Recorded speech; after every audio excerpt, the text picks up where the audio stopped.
Com um fraterno abraço, cumprimento a todos os amigos e amigas, irmãos e irmãs em Cristo e convido a todos para mais um momento de meditação na Palavra de Deus, no nosso encontro semanal, no nosso programa Caminhando Juntos. Hoje nós queremos meditar sobre o Evangelho do Domingo da Santíssima Trindade, Mateus capítulo 28, versículos 16 a 20. E queremos fazer essa reflexão sobre o tema Juntos na Grande Comissão de Jesus. Juntos na Grande Comissão de Jesus. O texto que eu tenho em minhas mãos aqui é a versão Nova Almeida, que vai servir de fundamentação para essa nossa reflexão. Estamos aqui vivendo um momento em que Jesus está prestes a retornar aos céus. Aquilo que Jesus tinha para fazer aqui neste mundo estava absolutamente realizado, absolutamente pronto. Ou seja, a boa notícia, ele tinha conquistado a salvação para todo pecador. Ele tinha realizado a obra da reconciliação da humanidade com Deus, com o seu Criador. E agora ele pede para os seus discípulos se dirigirem a um monte aonde ele iria encontrá-los. E esse relato, então, desse episódio que nós vamos ler agora, e que também traz o grande comissionamento de Jesus, acontece neste momento, quando Jesus está por se despedir dos seus discípulos e retornar aos céus. Diz o texto, Mateus capítulo 28, a partir do versículo 16. Os 11 discípulos partiram para a Galileia. Quando Jesus havia ressuscitado, ele disse, vão para a Galileia e lá vocês vão me ver. Para o monte que Jesus havia designado. Então havia um lugar específico onde Jesus havia dito que os discípulos o encontrariam. Vejam que eram 11 discípulos, porque o Judas já não estava mais com eles. Judas havia traído Jesus e havia, então, suicidado, né? Judas já estava morto nesse momento. E quando viram Jesus, o adoraram, mas alguns duvidaram. Essa é uma informação muito importante, interessante, mas que Jesus não faz nenhum comentário sobre ela. Jesus não faz nenhuma manifestação diante disso. Jesus havia marcado um lugar para os discípulos irem, os 11 foram lá, e quando o encontraram, alguns adoraram Jesus e outros duvidaram. Diante de tudo que Jesus tinha feito, Jesus tinha pregado para esses discípulos, Jesus tinha contado todas aquelas parábolas que eles conheciam, que nós temos também registradas na Bíblia, talvez muitas outras que não estão registradas na Bíblia. Os discípulos tinham visto Jesus fazer milagres, como multiplicação de pães e peixes. Jesus acalmou tempestade, Jesus ressuscitou mortos, Jesus transformou água em vinho. Jesus fez muitos e muitos e muitos milagres que estão registrados na Bíblia e há muitos outros que não estão registrados, porque o próprio Evangelho diz que, na verdade, Jesus fez diante dos discípulos muitos outros sinais e milagres que não estão registrados neste livro. Mas esses que estão registrados é para que nós creiamos que Jesus Cristo é o Filho de Deus, o nosso Salvador. Pois então, tudo o que nós conhecemos na Bíblia, no que se refere aos milagres de Jesus, os discípulos tinham visto e muito mais, muitas outras coisas, muitos outros milagres que não estão registrados aqui. Mas mesmo assim, alguns duvidaram. Mesmo assim, alguns tiveram a sua fraqueza, o seu momento de incredulidade, o seu momento de fé, o seu momento de fraqueza de fé, melhor dizendo. Aqui eu quero fazer um parênteses para dizer que no projeto de Deus de salvar pessoas, aqui nós temos o grande projeto, a grande comissão. Que no projeto de Deus sempre acontece esses dois aspectos. Sempre tem aqueles que creem, aqueles que apoiam, aqueles que se entregam e se dedicam ao projeto e aqueles que duvidam. Faço aqui um link com o início do trabalho da Igreja Evangélica Luterana do Brasil, da IELB, aqui em solo brasileiro. No finalzinho do ano de 1899, aliás, no finalzinho do mês de abril de 1899, em St. Louis, nos Estados Unidos, em Missouri, Estados Unidos, acontecia mais uma convenção nacional da nossa Igreja Mãe, nos Estados Unidos. E naquela convenção foi apresentado um projeto, um pedido do envio de um missionário ao Brasil. Então foi tomada a decisão de que se enviaria um missionário. Aí não tinham os recursos financeiros para o envio desse missionário. E uma pessoa, então, que nós não sabemos o nome dela, porque ela não permitiu que fosse compartilhado, fosse divulgado o nome dela, uma pessoa contraiu um empréstimo desse valor e doou para que esse missionário pudesse vir ao Brasil. Então nós percebemos aí uma pessoa com uma fé maravilhosa, uma fé que levou a uma ação de contrair um empréstimo e subsidiar o envio do missionário ao Brasil. E dessa forma, então, Christian Brothers foi o missionário escolhido para vir ao Brasil. Ele partiu de Nova York e chegou ao Brasil no dia 21 de março de 1900, descendo no Rio de Janeiro, veio de navio, naturalmente, e 21 de março ele esteve no Rio de Janeiro, e no final do mês de março ele estava na região sul do Brasil, mais especificamente na região do Vale dos Sinos, onde hoje é a cidade de Novo Hamburgo. Ele estava na cidade de Novo Hamburgo.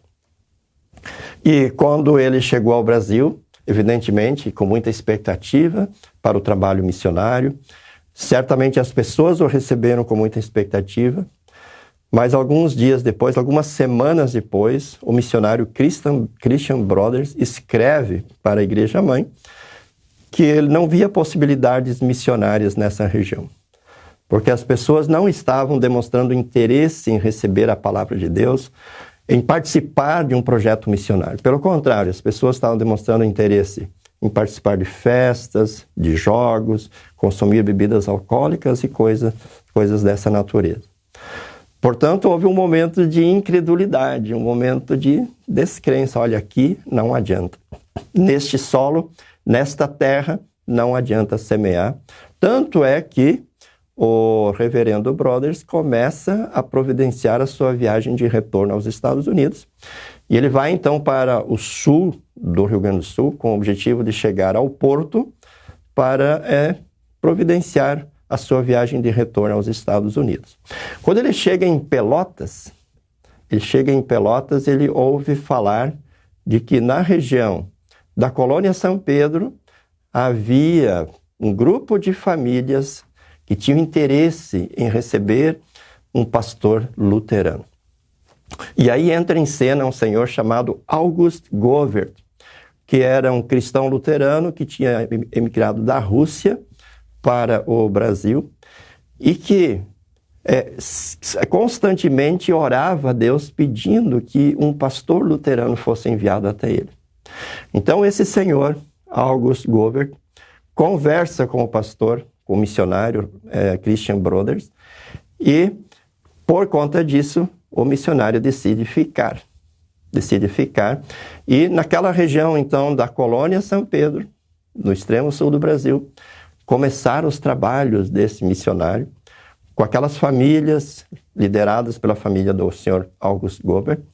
E então no dia 24 de junho de 1904 é fundada oficialmente a IELB, a Igreja Evangélica Luterana do Brasil. Evidentemente que o nome era outro, esse nome foi dado ao sínodo mais tarde, mas foi fundado aquilo que hoje é a IELB, com em torno de 14 pastores, em torno de 3.000 membros, foi fundada a IELB em 1904.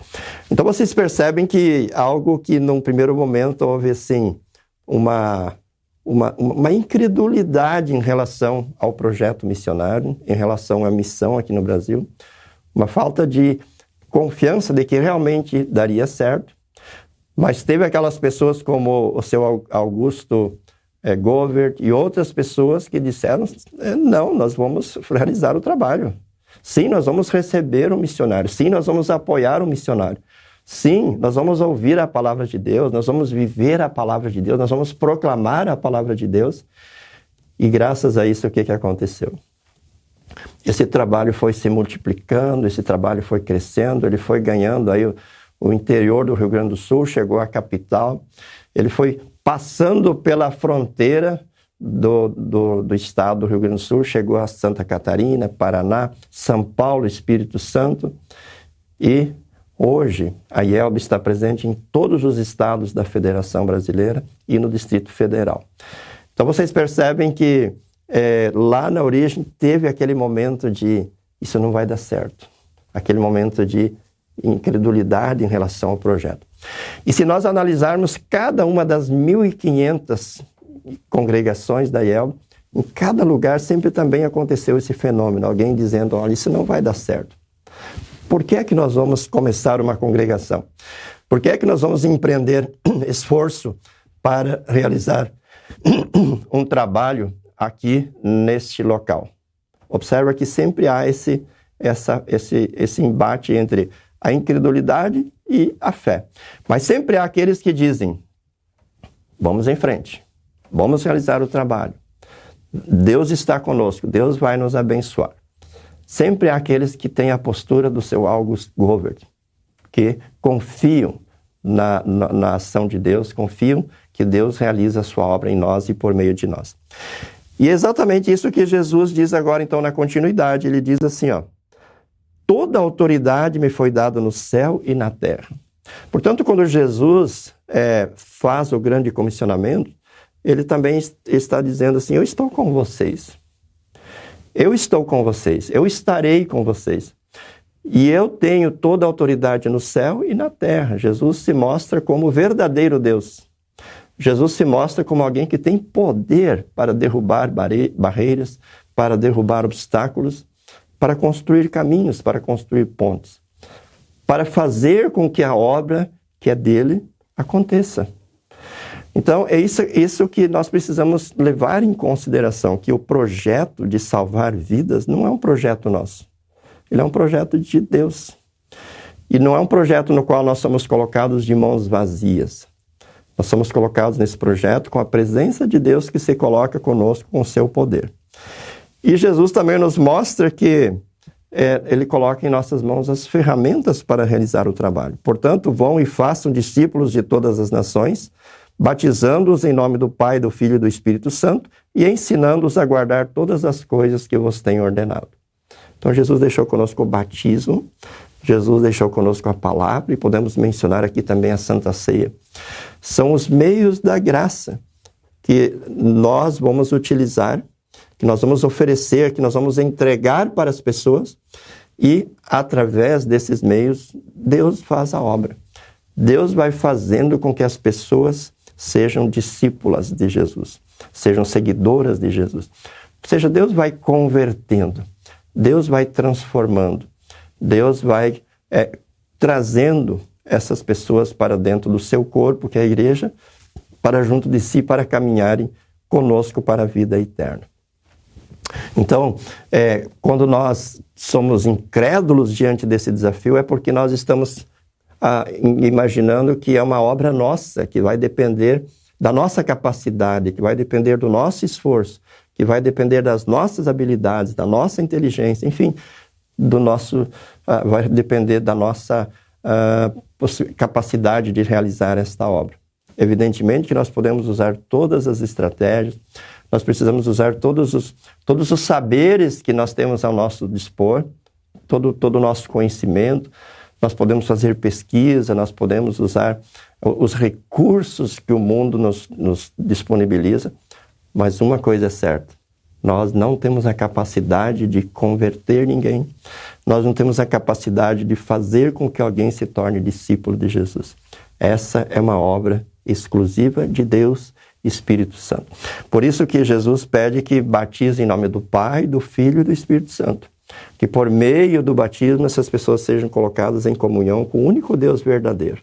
O Deus triuno, Pai, Filho e Espírito Santo, sobre o qual nós meditamos no nosso programa passado. Porque é Ele quem realiza esta obra. E ainda, por último, Jesus diz: e eis que estou com vocês todos os dias até o fim dos tempos. Estou com vocês todos os dias até o fim dos tempos. Jesus não nos deixa sozinho. Jesus não nos deixa, como diz no texto do Evangelho de João, órfãos. Ele promete estar conosco. Ele enviou seu Santo Espírito para estar entre nós e em nós. E o próprio Jesus, na palavra, no batismo e especialmente na Santa Ceia, se faz presente entre nós. E caminha conosco. E nos ampara, e nos dá força, e nos perdoa quando erramos, e nos motiva quando estamos desmotivados. E, principalmente, Ele diz que Ele está conosco com o seu poder, com toda a autoridade que Ele tem nos céus e na terra, Ele está aqui conosco. Por isso, queridos irmãos, diante do que nos espera como igreja para o futuro, nós podemos ter duas posturas. Uma é aquela que às vezes a gente percebe as pessoas muito pessimistas, dizendo: ó, a igreja não vai prosperar no futuro, a igreja tende a desaparecer na face da terra. Tem pessoas que pensam assim. E se nós tivermos o pensamento que a igreja depende de nós, ela vai acabar mesmo. Ela não vai sobreviver aos ataques, às dificuldades, aos problemas, enfim, que ela vai enfrentar no futuro. Essa é uma visão pessimista, uma visão de descrença, como alguns discípulos tiveram. A outra visão que nós podemos ter é aquela dos discípulos que adoraram Jesus, porque viram ali a presença do Todo-Poderoso Deus e confiaram na sua providência. Ou a atitude que teve o senhor Augusto Govert e aquelas famílias que acolheram o missionário Christian Brothers e, confiando, realizaram o trabalho que hoje nós sabemos que prosperou e prosperou muito. Imagina quantas pessoas já estão nos céus graças a esse trabalho. Quantas pessoas caminham dentro das congregações da IELB graças a esse trabalho. E quantas pessoas nem pertencem à IELB, mas pertencem a outras denominações, porque ouviram a palavra. Em nossas escolas, em nossas universidades, nos projetos de capelania, ou então pelo testemunho pessoal individual de membros da igreja espalhados pelo Brasil todo. Então, se nós colocarmos esse trabalho no seu devido lugar, entendendo como um projeto de Deus, que é obra de Deus, e que Deus coloca a autoridade, o poder de Jesus conosco, na palavra, no batismo e na Santa Ceia, nós podemos ter aquela visão que Jesus nos dá, dizendo: nem as portas do inferno prevalecerão contra a igreja. Quando nós confiamos que esse é um projeto de Deus, uma obra de Deus, que nós somos apenas servos, apenas instrumentos, e nós apenas compartilhamos aquilo que Jesus nos deixou. Apenas executamos aquilo que Ele nos ordenou fazer, batizar e ensinar. Jesus vai cuidar da sua igreja. Jesus vai fazer com que a sua igreja cresça. Jesus vai alcançar o seu propósito através da igreja, que é resgatar e salvar pessoas. E Jesus vai levar e conduzir a sua igreja até o fim, até o dia da sua volta. Porque nem as portas do inferno prevalecerão contra a igreja, que está sob a autoridade, sob o poder, sobre o comando, sob o direcionamento de Jesus. Confiemos nessa palavra e sejamos como aqueles discípulos que adoraram a Jesus. E sejamos como aqueles irmãos e irmãs aqui do Brasil que receberam o missionário e que com ele usufruíram da palavra e dos sacramentos e compartilharam com seus semelhantes. E assim, Jesus continuará fazendo a sua obra e conduzindo a sua igreja conforme o seu propósito até a consumação dos séculos. Um forte abraço para todos vocês. Tenham todos uma semana abençoada, um tempo de Pentecostes, que agora será um período longo no calendário da igreja, que esse tempo também seja ricamente abençoado na sua vida, na vida da sua família e da sua congregação. E até o nosso próximo programa. Tchau, tchau.